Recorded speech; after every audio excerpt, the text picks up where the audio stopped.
Well, it's everyone's Matt Mrozek, and this will be a work in progress slash update on the Vision 2.0 Captain America. So a lot's happened since the last time you saw him. I got everything sprayed in gray primer last night. I worked till about 3 a.m. prepping these kits, both of these, along with like 4 other jobs that I'm working on. These look really, now that they're in gray primer, they look really good. The yellow is throwing me off. I had a bunch of little things I had to go in and fix, some suggestions to send to the producer as far as the factory goes. Like I had a couple of these little pegs. These are actually wire sticking out, but they're coated in resin, and a lot of the resin actually broke off. So I just took some tube styrene, drilled a hole in it, and added some new ones to kind of replace the ones that had broken off. So I did do that. And then some other things I rekeyed, and I sent a picture of this to the producer also. After I got everything pinned and glued on there, he wanted to wobble in the base. So I rekeyed the back foot, and if you've seen my videos before, I've shown the process before. Basically what I do is I take the foot, because he was wanting to like really lean back a lot.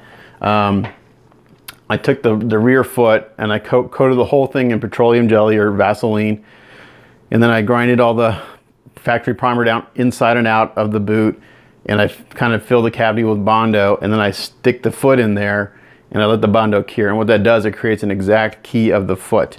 Now, when I did that, and I did this on mine too because it had the same problem, I had a hell of a time getting them off the base, and I was like, holy shit, he's stuck.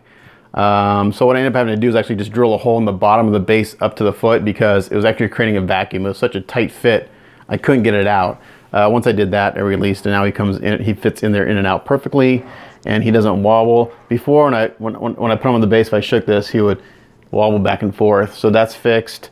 All the putty work that I did on these guys turned out really good.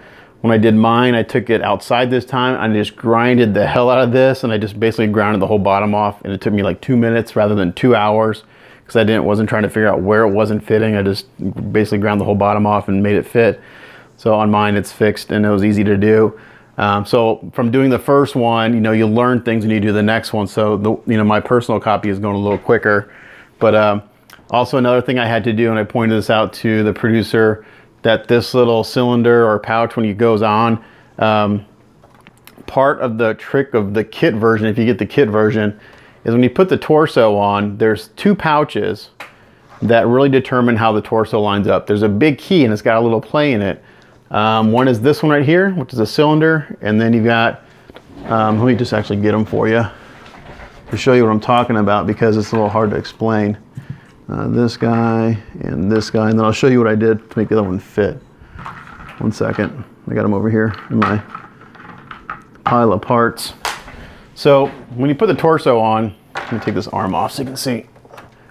It's got a lot of play in the key. It's not like a perfect fit. And what determines where the torso fits is basically these 2 pouches. And what determines that, the torso has a cutout. So if you get the kit version, I think there's only 3 kits. So the 3 of you that have this are gonna get this. When you put the torso on, you have to have these pouches in place. Because if you don't, and you glue it and you're off a little bit, these pouches won't go on because there's a cutout in the upper torso that they fit into. So basically what I did is when I glued it on, I had the pouch in place and I epoxied it, and it all was good. Now, the other part of that is that this little guy,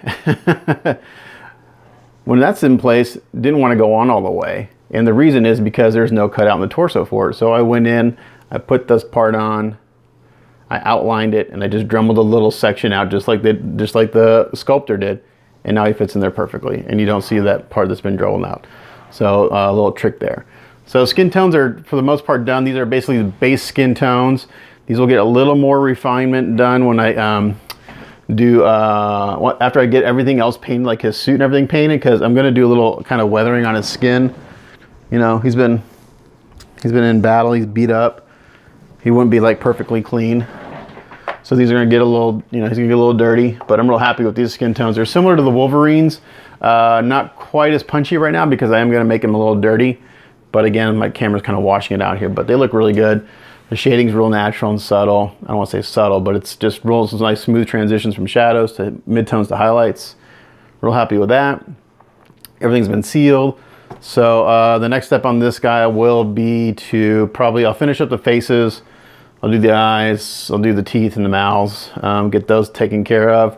I'll do the veins. I basically get all the skin done before I do anything else. That way, because I have to mask everything before I do anything else after that. So I gotta do all the skin and then mask it off, and it'll stay masked until the project's basically done for the most part. So I'll finish the skin, I'll seal it really good. I'll let that probably dry for at least a day, if not 2 days, because I'm not gonna use Silva putty. I'll probably use masking tape.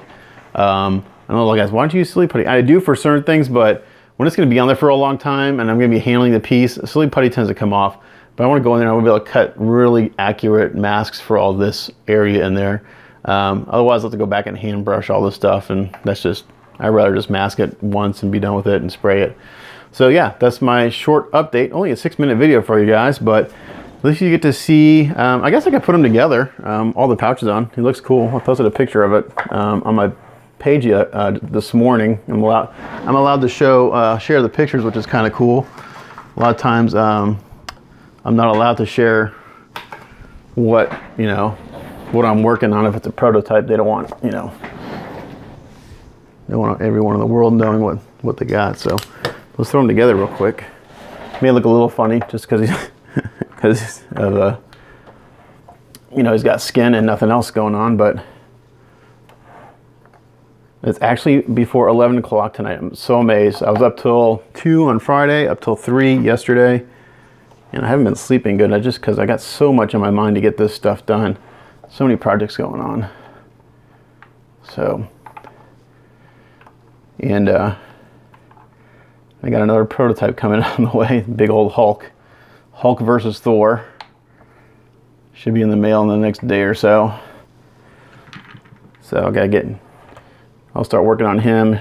I'll get these guys pretty much knocked out before I start on him. I don't need to get another project going. But I told him how long it would take me an estimate how long it would take me to get that done. So I should be okay. Let's see. Let's put this. Let's see. Oh, hopefully I put it on the right way. I don't go upside down. Oh, another thing I need to point out to the producer is this hand is touching the gun. So I have the factory take a look at that. Not sure that's an issue if it's supposed to be doing that. Personally, I don't think it's a big deal. It's not like because this isn't a switch out anyway, so it's not like you're going to be taking that in and out to switch out the arm. But I do like seeing a gray primer. It's kind of looking at the print. So when they posted the print, it's gray. Well, that's the print. So you're like, why is the prototype in yellow? Well, because they take the print and they make all their molds from that, and then then they cast it. And what's interesting is that this is actually, at least the heads seem to have been casted in translucent resin, meaning not like a solid white resin. Because when I had to go give everything, I had to give everything, a nice, really good scrub, a bath with some like Dawn degreasing soap, detergent, and water before I primed it gray.